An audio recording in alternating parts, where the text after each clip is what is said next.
Last week, we concluded our study of the opening portion of Matthew chapter 17 that focused on the Transfiguration. Now, truly, this nearly unfathomable event of an epiphany of Moses and Elijah and Jesus together is one of the most mysterious in the entire Bible. And what makes it all the more confounding is that the point of it, just what it's meant to signify, isn't stated. Now, I can only assume that either the gospel writers didn't know the point because their sources didn't know, or that it was assumed to be self-evident to believers in the first century. So within the Jewish context then, what might the disciples have taken from this? To briefly review, my conclusion is that at least two different things were meant to be taken from the Transfiguration, perhaps even more. One thing for certain, death was a greatly feared thing because what happened afterward was an unsettled matter in the Hebrew faith. So the question of the possibility of life after death, well, this was an ongoing debate within the Jewish religious leadership. And therefore was also an unresolved matter within the minds of Christ's disciples. I imagine the appearance of the long ago departed Moses and Elijah would likely have provided a welcome hope for them that there must be life after death. So the next question in their minds would have been, how does one attain it? Now, without insisting on which view is correct, my own does differ from the traditional one within Christianity that there is but a single point to this epiphany, and it is to inform the disciples about something concerning Yeshua. The first point of the Transfiguration then is that two different groups of people were meant to benefit from it. The three disciples that were present as witnesses, and the participation of Moses and Elijah themselves. The disciples were intended to grasp that Moses, as representative of the law, although probably the whole Torah, and Elijah as representative of the prophets, and Yeshua as the God-man Redeemer that Moses and Elijah pointed towards, well, they were all clearly linked and worked together. And each are necessary milestones and participants in this long journey to redemption and restoration. And while what Moses and Elijah did and said were prophetic, and after a long wait, currently being fulfilled in Jesus, yet all remained alive and well and relevant. Relevant. Something Christ made abundantly clear in the Sermon on the Mount. Now, admittedly, this challenges the most predominant view of Christianity, whereby the single point of the event of these three figures appearing together was essentially a passing of the torch. That is, that the Transfiguration signified that Jesus was replacing Moses and Elijah. Therefore, he was also superseding the law of Moses. Now, I maintain that nothing within that scenario implies or even hints of the Transfiguration being a replacement ceremony. I mean, some commentators point to the fact that Yeshua's face and clothes were glowing as the evidence. That's their evidence that he was replacing Elijah and Moses.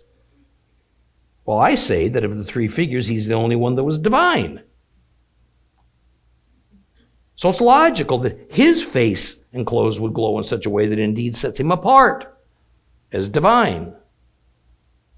So in my view, this idea of replacement, well, that's a much later Christian church doctrine that's being read back into the story. Now, the second point of the Transfiguration comes from Christ's equally puzzling descent into the earth that would come before he ascended into heaven. Ephesians chapter 4 speaks of this. Now, I interpret that event, his descent, as something Yeshua did in association with Abraham's bosom, a dwelling place for the departed souls of the righteous dead who died prior to the advent of the Redeemer. If I've been asked the question once, I've been asked 100 times, what happened to the people of the Old Testament era who died? What happened to them? Well, Jesus descended to announce to these souls that they were now redeemed to an elevated state of righteousness that now gave them access to heaven. And so these long-time captives in Abraham's bosom were set free. Seems to me that Moses and Elijah also had to be set free. As elevated as their status was, they were still strictly human beings, weren't they? Born with that same sin nature as Adam. Where they had been living in spirit, so to speak, during these many centuries that they had been gone is unclear. They had been set apart from all other humans by the Father, and their departures were in mysterious circumstances. I suspect that neither resided in Abraham's bosom, but of the two, Moses may have. Nonetheless, since their eras of activity and of leaving this earth took place long before the advent of the Redeemer, Jesus the Messiah, they, just like the captive of Abraham's bosom, well, they also had to be set free. So God sent these two great icons of the Hebrew faith before Yeshua so that he could announce the end of their captivity as well, or perhaps as an announcement of their redemption, is also symbolized by the captives of Abraham's bosom being released. And so it was representative of what was soon to happen.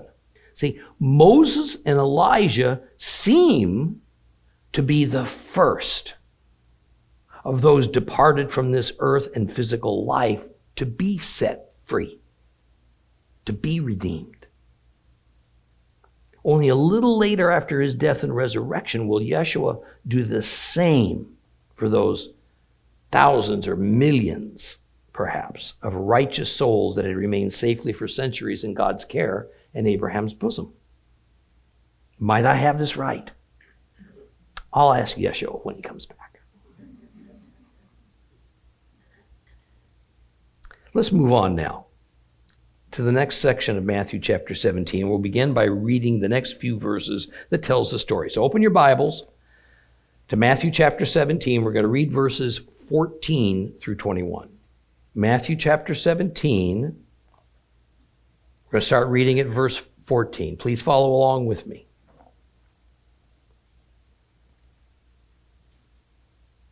As they came up to the crowd, a man approached Yeshua, kneeled down in front of him and said, "Sir, have mercy on my son, because he's an epileptic and has such terrible fits that he often falls into the fire or into the water. I brought him to your Talmudim, his disciples, but they couldn't heal him." And Yeshua answered, "Perverted people without any trust, how long will I be with you? How long must I put up with you? Bring him here to me." Yeshua rebuked the demon, and it came out of the boy, so that from that moment he was healed. Now the story is of the healing of a young man that most Bible scholars insist was not demon-possessed, rather he had epilepsy. But what it all actually boils down to is this. The matter of miracle healing no longer involves whether Jesus will or he is able to heal anyone of anything. That is now a given. Rather, the matter is whether his disciples can as well. That's the issue here. The same story is told in the Gospel of Mark. And because the best information is the most complete information, we'll read Mark to add to what Matthew says. So now just turn a few pages over to Mark chapter 9, and we'll start reading also at verse 14. Chapter 9, we're going to read starting at verse 14 and go all the way through 29.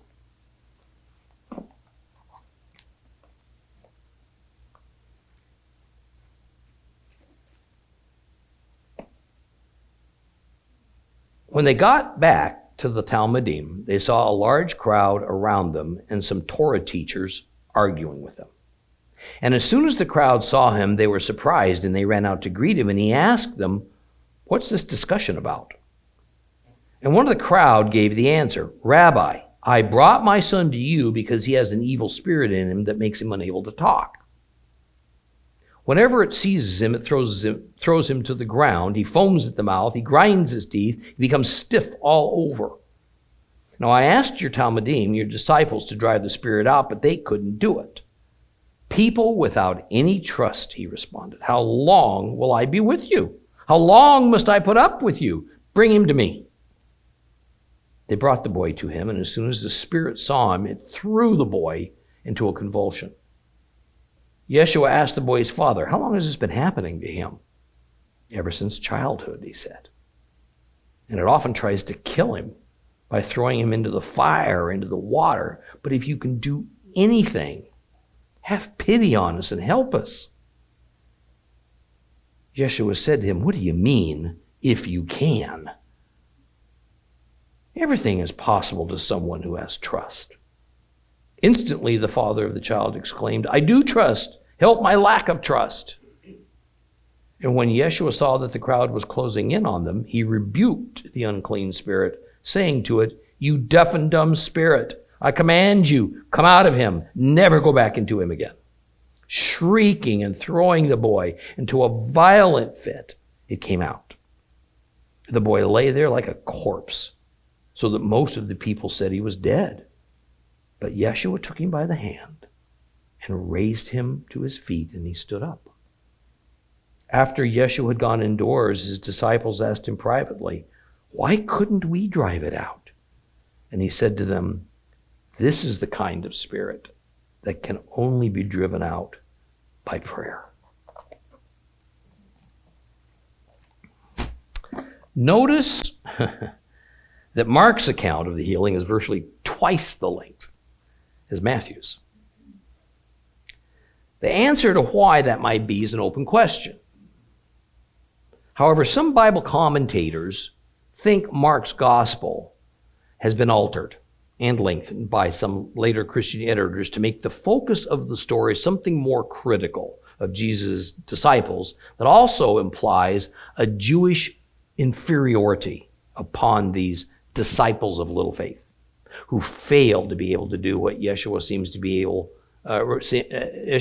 to think they ought to be able to do by now: heal people, exorcise demons. My response is, I just don't know if that's the case with Mark or not. There is simply no evidence for or against, just the opinions of a number of Bible scholars. Now, each gospel writer tended to either be wordy, more wordy, or less wordy about a common event they all report on. They also tended to highlight different aspects of any given event. Some gospel writers included things about Yeshua that others chose not to, and vice versa. So I'm not inclined to read too much into the shorter version in Matthew or in the longer version in Mark. I'm just going to leave it that by combining the information provided in these two accounts, we get a more complete and well-rounded record of what occurred. Now, having said that,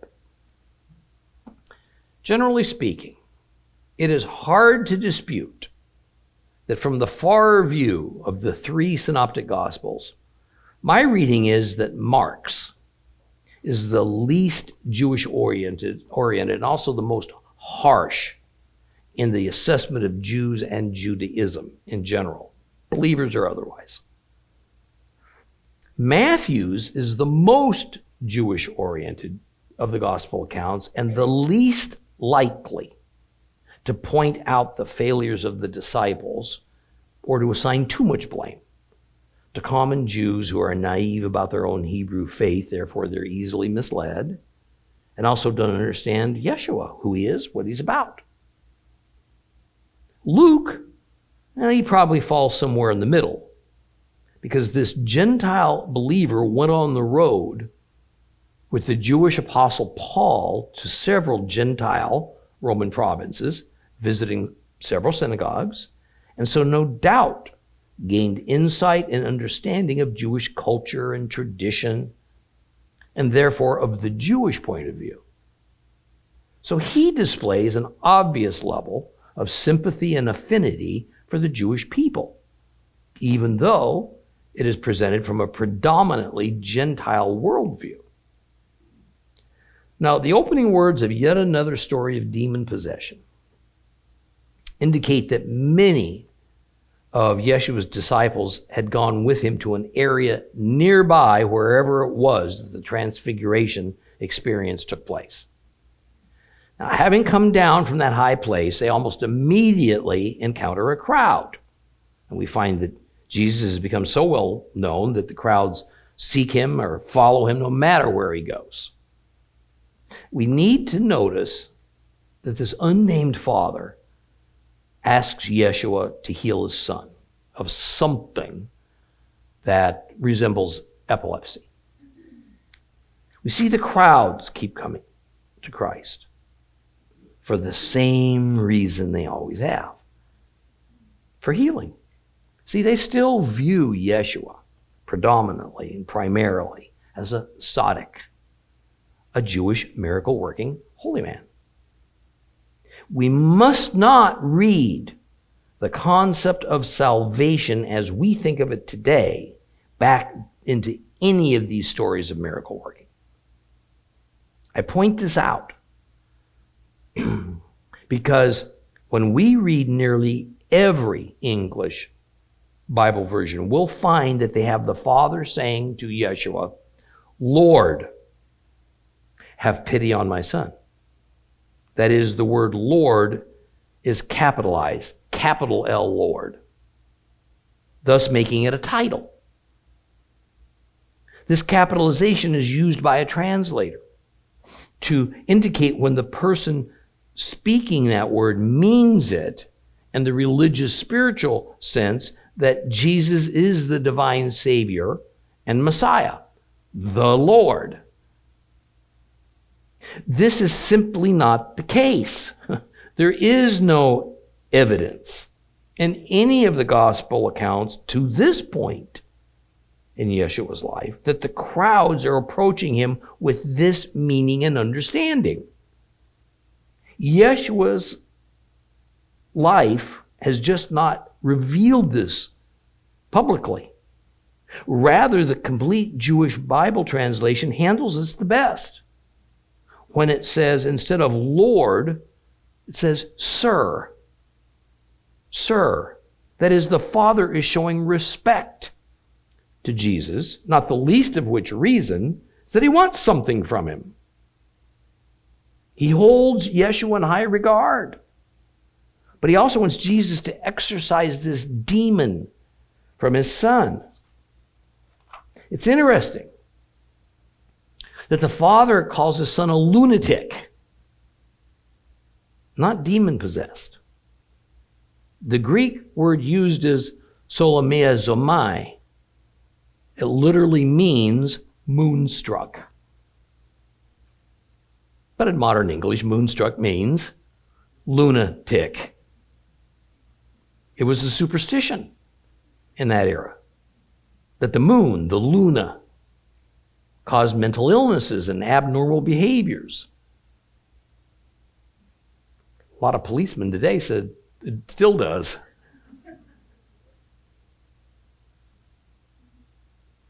The father goes on to say that his son's behavior is so crazy, he'll even fall into fires or bodies of water. That is, he does things that can harm him.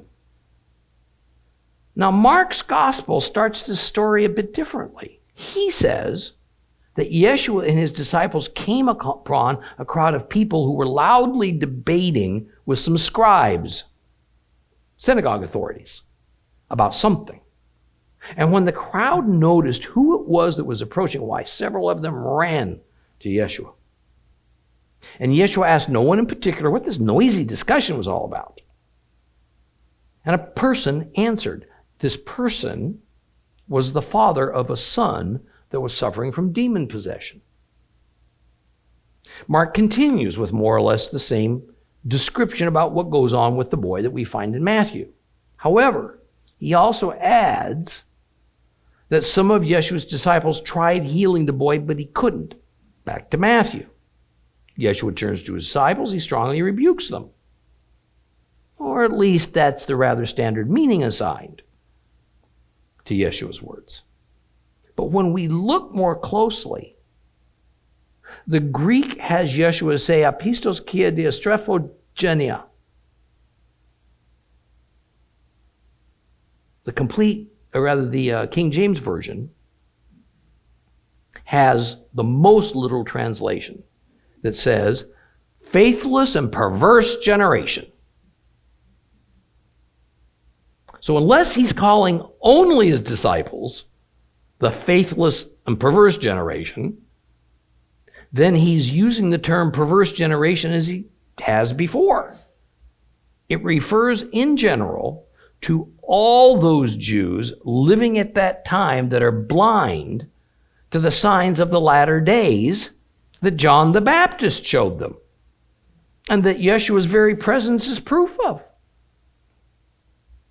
In other words, this harsh statement is directed at the entire crowd, including those scribes and his own disciples, everybody present. And he again implies that the amount of time that he'll be around, alive, to be able to continue to heal and to restore people is limited. So what happens when he's gone? I have little doubt that similar words have been spoken by every frustrated mother and father to their children. What are you going to do when I'm not around anymore?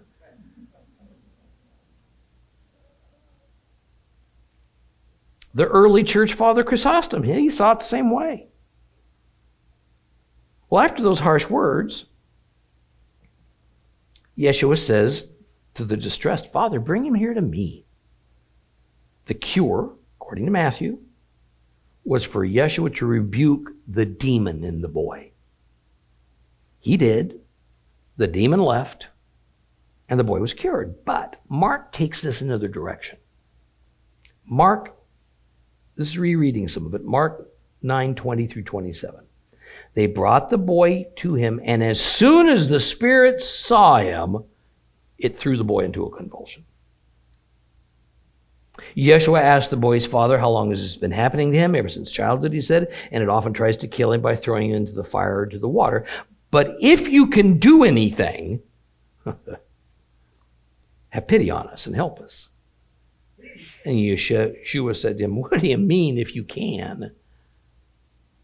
Everything is possible to someone who has trust. And instantly the father of the child exclaimed, I do trust. Help my lack of trust. And when Yeshua saw that the crowd was closing in on them, he rebuked the unclean spirit, saying to it, you deaf and dumb spirit, I command you, come out of him, never go back into him again.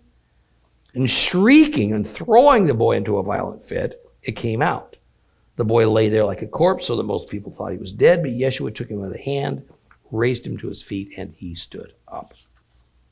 So, Mark has Yeshua continuing to rebuke the crowd, including the father of the boy. Then we see this bit of a battle go on between Yeshua and the evil spirit that was possessing this boy. It wasn't going to be easily defeated. We even see doubt in the Father that Jesus can do this miracle. And Jesus then turning the tables about that doubt directed towards him, towards the lack of trust and those who are asking for the miracle. Take note. The tone of Mark's narrative is really quite a different tone than in Matthew. Matthew has this same man falling to his knees before Jesus, begging him to cure his son because others of Christ's disciples couldn't. There's no hint of disbelief or lack of trust in the Father. In Mark, the Father admits to a lack of trust and even asks Christ to help him with that problem. Nothing further said of it.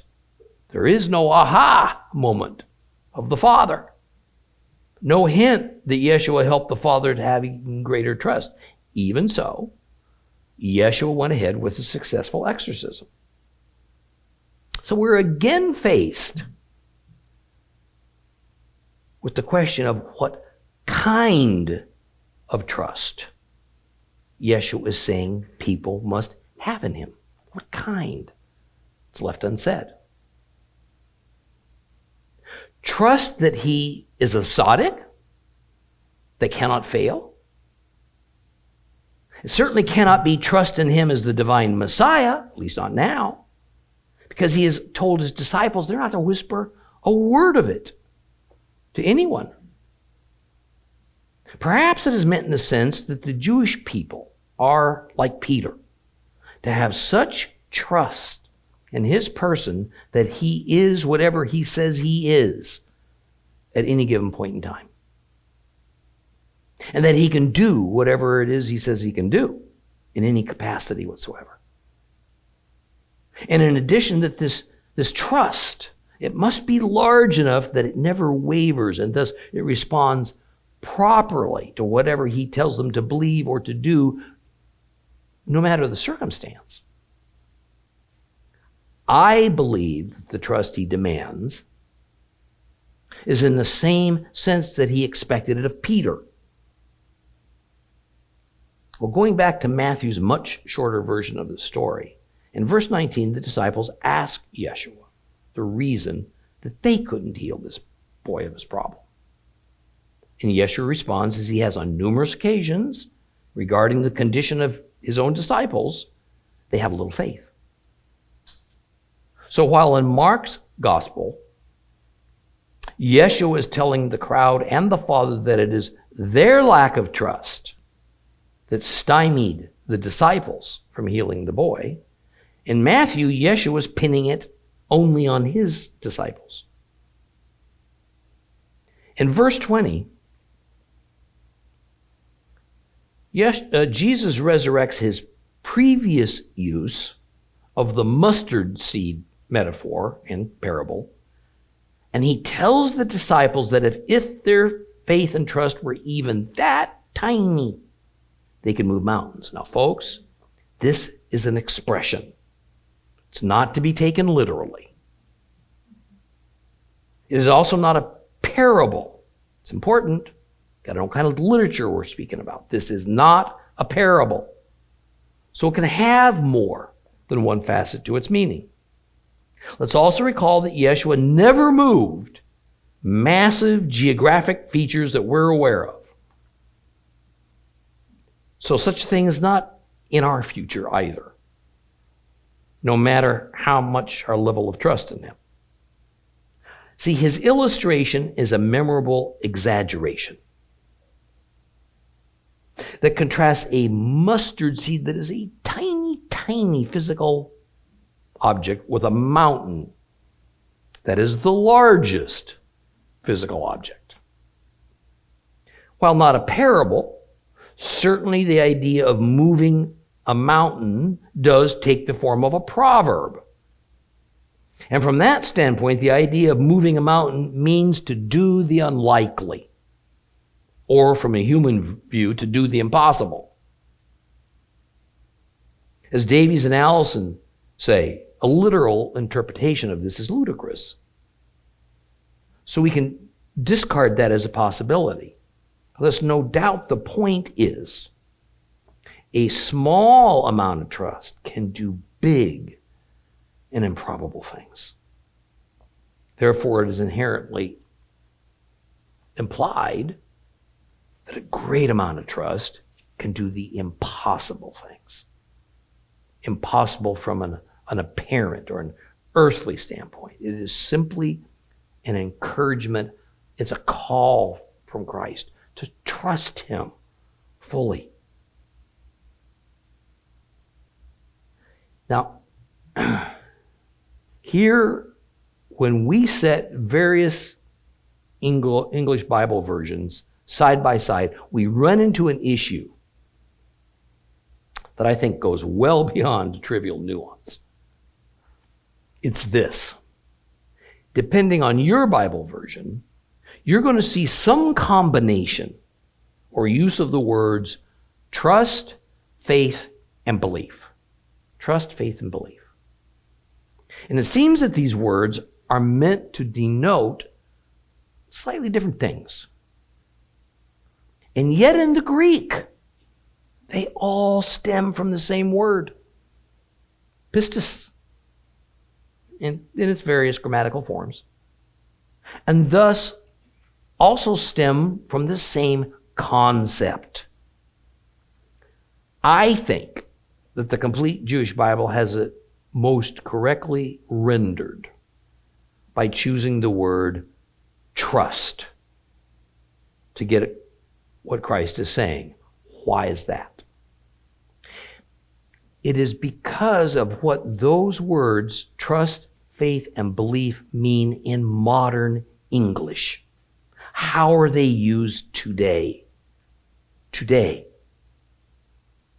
Words have meaning, but it depends heavily on the era and the culture to define that meaning. In modern English-speaking cultures of the West, there are important differences between the meanings of trust, faith, and belief. Even at first glance, we haven't really thought about it. Perhaps a few hundred years ago, in European English-speaking societies, these three words meant something different. Even so, whatever mental picture we draw today with the use of each of those words, that's what matters in order to correctly communicate the intended message. Now, since the Greek is essentially the same for those three words, let's talk about what each of them means today to us. Today. And we're going to begin with the word trust. For us to trust is a positive term that means to firmly depend on something with conviction, without reservation. That's trust. Failure or error is not conceivable. Trust, especially from the biblical viewpoint, also revolves around morality. It is a thought of something that I can depend upon, that is true and right regardless of world conditions or as history progresses, and what I trust in will not fail me.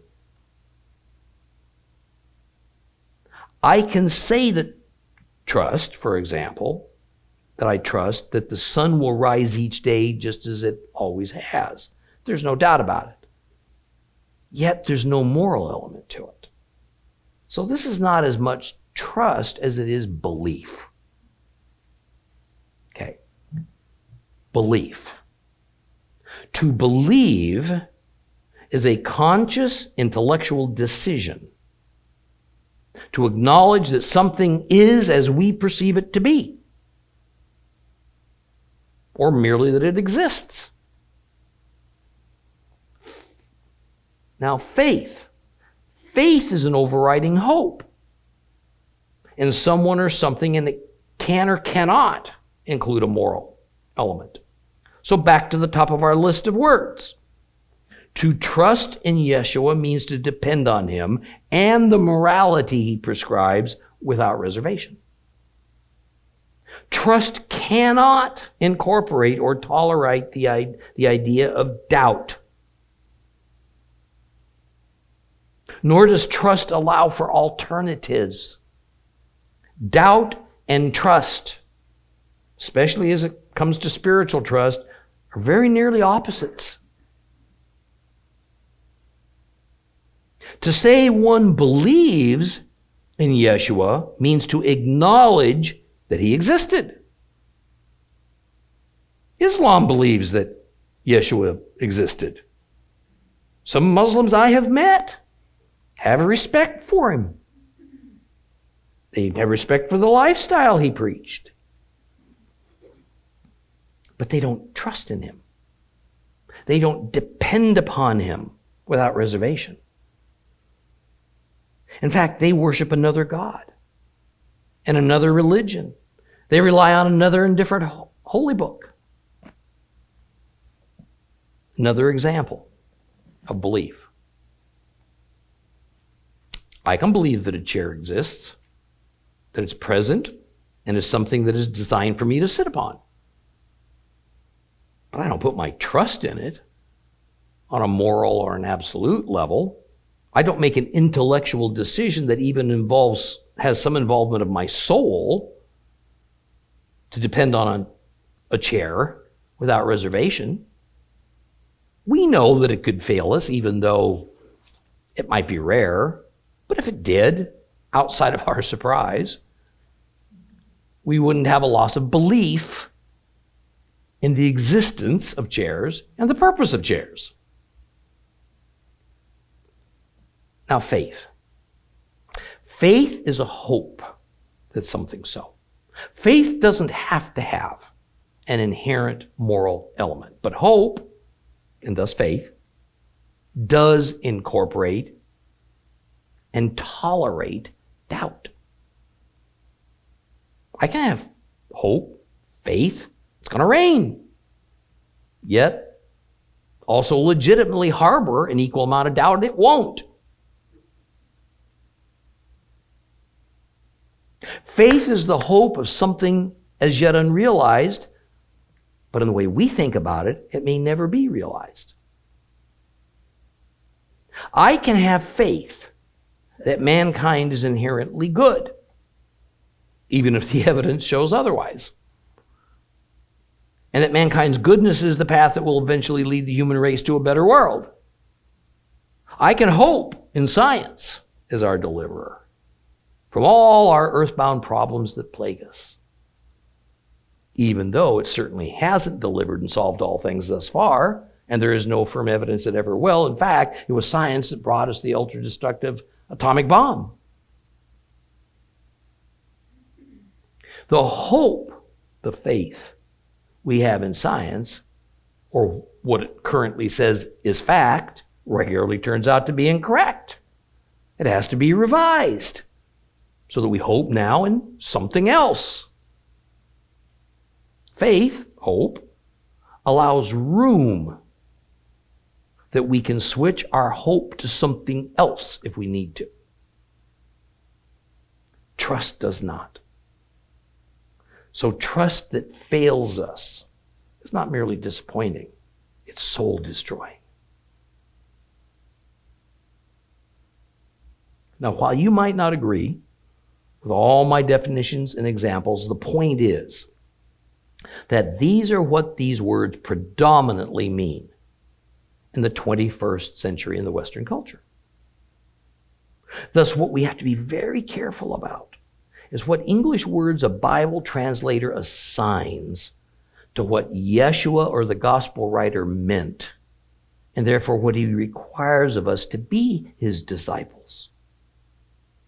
Therefore, when we look at the Greek pistis in all of its variations, the best English word to get across that proper meaning every time is trust. Trust. Yeshua says we're to trust him. We are to depend on him without reservation or in regards to the circumstances. This, of course, is the ideal, isn't it? Be ye perfect, even as I am perfect, says the Lord. I dare say no one will ever be perfect or have perfect trust in God. The book of Revelation reveals that even many people that will be allowed into the millennial kingdom will not have perfect trust. Some will fail so badly that they will not live in eternity with God. This fullness of trust, this ideal trust, will not come until the arrival of the new earth and heavens. But it is what we are to strive for. That's our goal. With Yeshua as the object of our trust and the ideal of what it looks like. Now, verse 21. Verse 21 is not even present in all the ancient Greek manuscripts, and the complete Jewish Bible doesn't use it, even though most English Bibles do. It is therefore thought that because Matthew didn't use some words that Mark thought was important, a later Christian editor added them. And in Mark 29, he said to them, this is the kind of spirit that can be driven out only by prayer. Now, whether this was an authentic saying of Christ or not, it is framed as having been said in response to Yeshua's disciples as a sort of instruction from him to answer the question of how one can get rid of this particular kind of evil spirit, the one who wasn't willing to go without a fight. However, the way it has been inserted into Matthew's gospel, it is framed as a continuing saying of Jesus over the issue of the volume of trust one must have. So it has been slightly modified to fit each scenario. An original statement by Christ or not isn't a terribly important issue here. In the end, what it says is true. We can never attain the high level of trust in Yeshua that we need without prayer and fasting. That is, we must make an effort. An effort.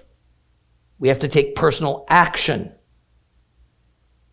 We have to beseech the Father in prayer, not just passively wait on him to decide one day to give us a greater trust. Now, verses 22 and 23. These are sometimes said to be misplaced. And so they too must be a later addition by some Christian editors. Let's read just those two verses, or I'll read them to you, whatever you want. Matthew 17, 22 and 23. Matthew 17, verses 22 and 23. As they were going about together in the Galilee, Yeshua said to them, the Son of Man is about to be betrayed into the hands of the people, who will put him to death, and on the third day he will be raised. And they were filled with sadness.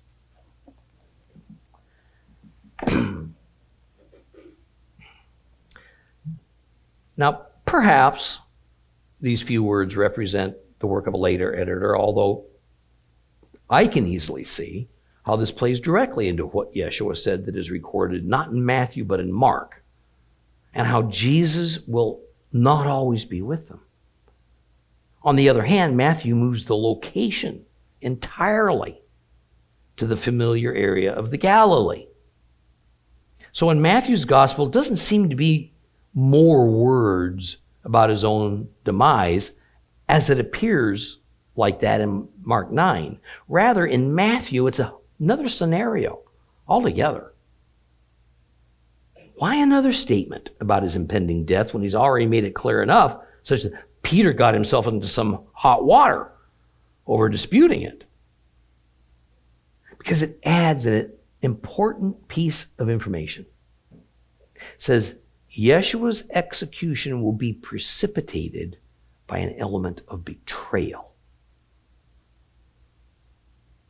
Thus, the reason for the disciples' sadness is not only that he's soon going to die, it's also the gut-wrenching circumstance that puts him into the hands of those who mean him harm.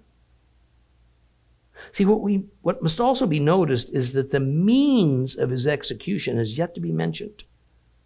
The disciples certainly could have thought of stoning, because that's the way the Sanhedrin dealt with a Jew guilty of a religious matter, even though technically Rome had outlawed it.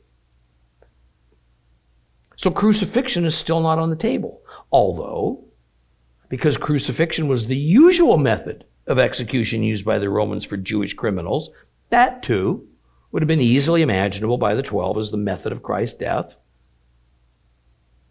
Yeshua, of course, reminds his disciples that he's going to rise from the dead after 3 days. Now, this fact does not seem to have cheered them up. And largely for the reasons we've discussed before. See, resurrection had a number of meanings in the first century, and which one their master was predicting for himself, well, that was quite unclear. But no matter which it might be, first he had to die. And from every angle a common Jew would think about it, the prophesied Messiah should not be dying. He should be killing other people, freeing his countrymen. That's how it was supposed to work. And they were going to have to rethink this whole Messiah thing and what Jesus' resurrection promise meant. Well, let's move on to the final story of Matthew 17. Let's read Matthew 17, verses 24 to 27.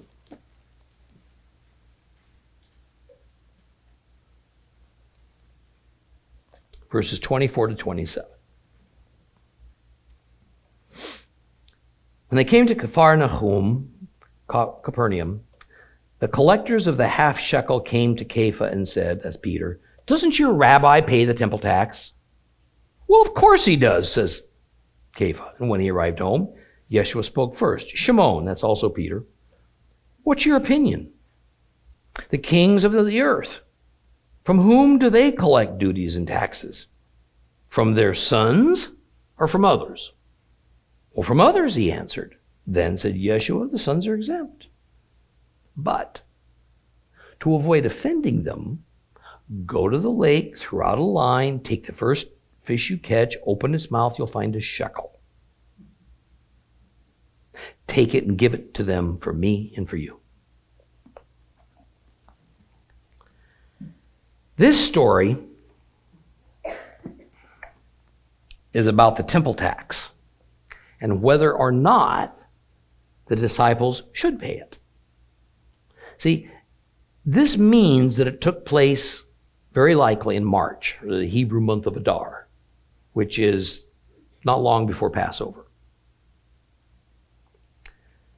That's because this was the traditional time that the temple tax of 2 Roman drachmas was paid, according to Josephus, and Philo more or less backs it up, and adds in that all Jewish adults over the age of 20 were to pay it. Now, the temple tax story appears only in Matthew. Likely because Matthew himself was a Jew. And so the issue of paying the temple tax, well, that was important to him. He was also a believer. So what Yeshua had to say about the matter would have been his guide, and the one he thinks all Jews ought to follow. So Yeshua and his disciples are now back in Capernaum, where Jesus was staying, probably with Peter's family. They're the representatives of the temple. Come to the disciples and ask why their master doesn't pay the temple tax. Now, Peter, as always, jumps into the fray and answers, oh, of course he does.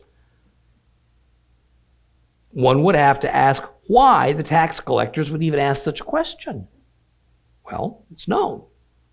The Galileans were none too keen to pay that tax because they considered those who ran the temple as illegitimate and corrupt, which they were.